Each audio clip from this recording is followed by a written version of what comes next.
అమరావతి రాజధానిలో మరో big update వచ్చింది. అమరావతి రాజధాని గ్రామం అయినటువంటి నీరుకొండ గ్రామం, ఆ పక్కనే ఉన్నటువంటి కొండ మీద ఎన్టీఆర్, విశ్వవిఖ్యాత ఎన్టీఆర్ 300 అడుగుల విగ్రహాన్ని ఏర్పాటు చేయడానికి ప్రభుత్వం టెండర్స్ పిలిచింది. ఇప్పటికే డిజైన్స్ వచ్చేసాయి. స్టాచ్యూ ఎలా ఉండాలనేది ఖరారు చేశారు. డిపిఆర్ కూడా సిద్ధమైంది.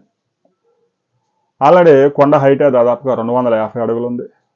దానిపైన 300 అడుగుల ఎన్టీఆర్ విగ్రహాన్ని పెట్టబోతా ఉన్నారు. మొదటి 100 అడుగుల్లో ఎన్టీఆర్ స్మారక భవనం ఉంటుంది. అందులో ఎన్టీఆర్ జీవిత విశేషాలకు సంబంధించినటువంటి బుక్స్ కానీ, లైబ్రరీ కానీ, ఆయన సాధించిన విజయాలు కానీ, ఆయన జీవిత చరిత్ర మొదటి నుంచి చివరి వరకు మొత్తం 1 by 1 క్లియర్గా ఉంటుంది. తర్వాత ఆ పైన 200 అడుగులు ఎన్టీఆర్ విగ్రహం రాబోతా ఉంది. రాబోయే 4-5 రోజుల్లోనే టెండర్స్ ఫైనల్ చేస్తారు. ఆ తర్వాత నెల రోజుల్లోనే అక్కడ పనులు ప్రారంభం కాబోతున్నాయి. దాదాపుగా ఎన్టీఆర్ విగ్రహము ప్లస్ ఆ కొండ ఏదైతే ఉందో ఆ రెండు కలిపి 700 నుంచి 800 అడుగుల హైట్ ఉండే అవకాశం ఉంది.